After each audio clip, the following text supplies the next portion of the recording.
So I kind of wanted to try something new because I haven't had a short film in the works in a while. Like, I've got scripts, but I haven't really started doing any of them. So I just thought for fun, I would do this like little news thing where I give my opinion on a news thing in the film industry that happened. Starting with this: Netflix to acquire Warner Bros. Following the separation of Discovery Global for a total enterprise value of $82.7 billion. There's a lot to talk about here. So for one, first thing I wanted to get out of the way, $82.7 billion. I don't know about you, but that's a lot of fucking money for me. I can't even quantify it. Like, I don't think people realize actually how much money that actually is. I don't even think people realize how much money $1 billion is. It's like those questions where it's like, would you slap your best friend for $1 billion? Like, and people are like, no, like, it's not that much money. It's not worth my best friend. Like, fucking deck them for all I care. It's $1 billion fucking dollars. What? Like, and 82 billion fucking dollars? Like, that's me slapping my best friend 82 fucking times. It's a lot of fucking money, dude. Like, it is a lot of money. So that's the first thing. That's what I wanted to get out of the way. It is a lot of money. And to put it into comparison, when Disney bought Lucasfilm, they bought it for $4 billion. They could buy 20 Lucasfilms with this money. Yeah, that math is right. So, very simply what this means is Netflix now owns Warner Brothers. Warner Bros, not even Discovery, it just owns Warner Bros because the separation from Discovery.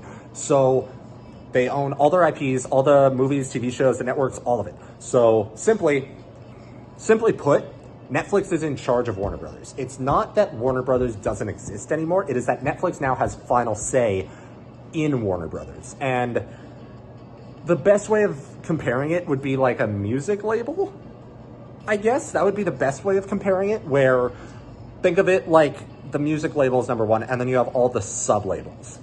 That's very similar to what's happening with Disney with all their buyouts, where Disney is the parent company, and then you got Marvel, Lucasfilm, 20th Century Fox, something else, Pixar under there. Those are all sub-companies, and then there are properties below that. Think of it like a tree chart where, hold on. If you think of it like a tree chart, that's the easiest way of thinking about it, with a parent company at the top, in this case being Netflix, and below that would be something like Warner Brothers Studios, or like more recently, the Upside Down Studios that they made for the creators of Stranger Things, who are going to continue making stuff at Netflix. And below that, like whatever IPs are there. So like, for example, Warner Brothers has access to DC, Harry Potter, Lord of the Rings, stuff like that. Those are all the IPs. And then Upside Down Studios has Stranger Things. It has the Stranger Things animated show that's coming out. And then it has, I guess, a Death Note live action series coming out. That would be one of their IPs. So that's the simplest way of looking at it. So what does this mean for the IPs? It means that we're probably going to get some, we're probably not going to get others. A lot of people are really concerned about what this means for DC. There's a lot of other IPs that people aren't really thinking of, in my opinion. Like, simplest way of putting it, a lot of the older IPs that are finished that Warner Brothers hasn't touched in a while are going to be moved to Netflix. Stuff like Friends, Big Bang Theory, Young Sheldon, Georgie Mandy's First Marriage, all that stuff. Even a lot of the older DC shows like Doom Patrol, the stuff made directly by DC, not like the old CW shows, the stuff made by DC itself. Doom Patrol, Titans, Swamp Thing probably, Stargirl, stuff like that will all be moved onto Netflix because they're all Warner Brothers IPs. They were on HBO, they were on HBO Max. Same with a lot of HBO shows, which are owned by Warner Brothers. Stuff like Game of Thrones, True Detective, House of the Dragon, a lot of stuff like that is going to be moved onto Netflix permanently. It will be there and it will stay there because those were Warner Brothers IPs. Those are now fully on Netflix. Netflix, I wanted to bring up something that Netflix has also brought up, which was their theatrical stuff. A lot of people are worried about their theatrical stuff, and I'm not gonna lie, I am too. Netflix is a streaming service. That's their company. They are not a theatrical service. They've had, as far as I'm aware, 3 movies actually go to theaters. They've had The Irishman, Frankenstein, and Knives Out 2 and 3. So I guess 4 films. Knives Out 2 and 3. And the thing about all those is those, yes, they went to theaters, but they were only in theaters for about 2 weeks before they hit Netflix. They were still in theaters after they hit Netflix for a bit, but they were in theaters and hit Netflix in theaters for only 2 weeks. This is bad for films, I think. I'm going to get back to it a little bit later, but I just want you to keep that in mind, that Netflix has no interest. They're going to put stuff in theaters, but they are going to prioritize also putting it on their streaming service. It will likely be similar to the 2021 COVID situation, in which movies would go to theaters and streaming, sometimes at the same time, sometimes like 2 weeks apart, just like it's happening now. And Stranger Things series finale is going to theaters. However, it is also going to Netflix like 45 minutes before it releases in theaters. Like, everyone wants to watch it in theaters. I'm sitting at home just so I could watch it 45 minutes earlier, and in the comfort of my own house, like, duh. But essentially, that's the theatrical side of it, is that Warner Brothers or Netflix is probably going to be doing the same thing, where they hit movies in theaters for only a couple weeks at a time before they move it onto their streaming service, which I want to get back to. It sucks. But what does it mean for the IPs itself? Now, because of the amount that they spent on this, it means a lot of the properties that haven't been touched or are being worked on a lot of them are going to continue. I wouldn't be concerned about them canceling the DC universe or anything, because there's already so much money poured into that they have to have it continue so they can see a profit and see a return on it. So stuff like Supergirl, Lanterns, all the DC stuff that's been announced, don't expect it to go anywhere.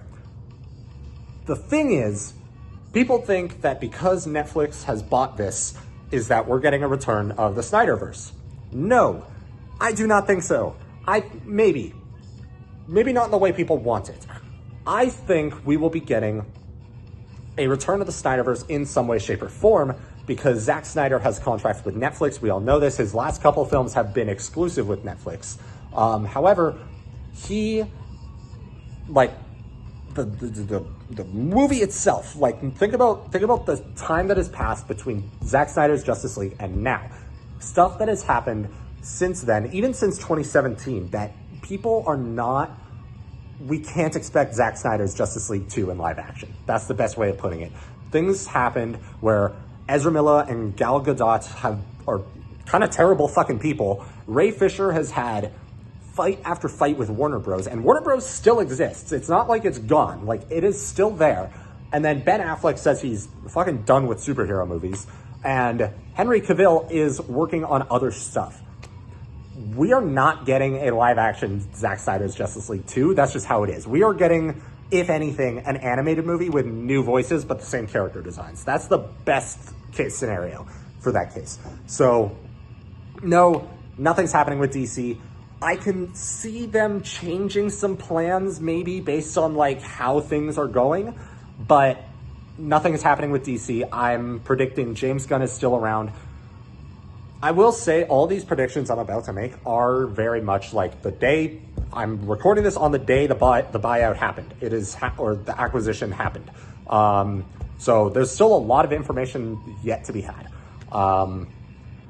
So my prediction, DC Studios is not going anywhere. It is staying. Really, the biggest thing I could say is don't expect a lot of the stuff already being worked on to go anywhere. I expect them still to come out. I expect them to still air. They're just going to come out on Netflix. In fact, Netflix might do what Disney has now, where they have different sections on their streaming service that tells you what you're about to watch. I wouldn't be surprised if Netflix does the same thing, where they have like an HBO section, HBO Max section, DC section, stuff like that. What I do think is going to happen is we are going to see a return of a lot of big franchises because they need to make money. Netflix, $82.7 billion. Netflix needs to make money. So I expect a return in a lot of big franchises. Mad Max has been 50-50 on things that are happening. I think they're going to start fast tracking a lot of these stuff, like Mad Max. and The Matrix. Those are the two that come to mind that I think they are going to fast track. And Lord of the Rings, The Hunt for Gollum, they are going to fast track that. And perhaps the Barbie sequel. I could see all four of those being fast tracked to release, to get worked on, to release, whatever. I assume those are all gonna get, like, because they're high demand properties. Like, they are popular, whether or not the last films were any good. Matrix 4 was kind of 50-50. People didn't really show up for Furiosa, but they are still popular franchises. I do expect people to go see them still, even under this new brand. And I do think Netflix expects the same thing. And I think that's why Netflix is gonna fast track those properties. Another big thing I'd expect is streaming service prices, at least Netflix, is gonna go up. Biggest reason for that is because all these new IPs, they have so much more royalties to pay. They've got to make back their money somehow. Streaming service prices, or at least Netflix prices, are going to go up. I wouldn't be surprised if we get like another tier where it's like you get access to everything, and then if you buy base version, you only get Netflix originals, something like that. I wouldn't be surprised if that's how they go about it. But biggest thing, Netflix prices are probably going to go up probably within the next year or so. So that's always fun, always paying more to watch TV, right? I don't know, there's a lot that goes into this that we can't really talk about yet because it's only the first day. It's only the first day of what happened, and there's still, like, things are gonna shift for a couple months even. So I just gave my opinion on it because I thought it was kind of crazy that this happened. I was not expecting Netflix to pull through on this. From what I understand, Netflix is the best choice for this, based on the others that were kind of going out there. But from what I understand, Netflix was the best choice for it. So I guess we'll wait and see what happens. I just think there's a lot of things that go into this, and I said I would share my opinion on it. There are some things that I don't think are great about it, and I guess we'll see as that develops. But I'm kind of running out of storage, so I feel like I can't say all my opinions on it. If I had more time, I would, but for now, I think we just gotta wait and see how this goes. If things keep happening, I'll probably make more videos on my opinion about it. But for now, my overall opinion is I'm interested. I give more of a shit about this than a lot of other film stuff right now because this is actually happening. So I guess that's the simplest way of putting it. This is actually happening right now, and that's all there is to talk about for it. So we'll see how it develops, but right now, just gotta wait and see. I'm very curious to see what happens, and I think people are making a bigger deal out of it than it is, though. I don't think we're gonna see a lot of major changes. We are going to see a lot of Warner Bros. Stuff move over to Netflix, but we are not going to see a lineup of movies get canceled, I feel like. I don't think that's the direction we're heading. In fact, I think the opposite. I think Netflix is going to announce a bunch of movies that are happening. So I don't see like DC Studios going anywhere. In fact, I see The Hunt for Gollum being fast-tracked. So that's my thoughts.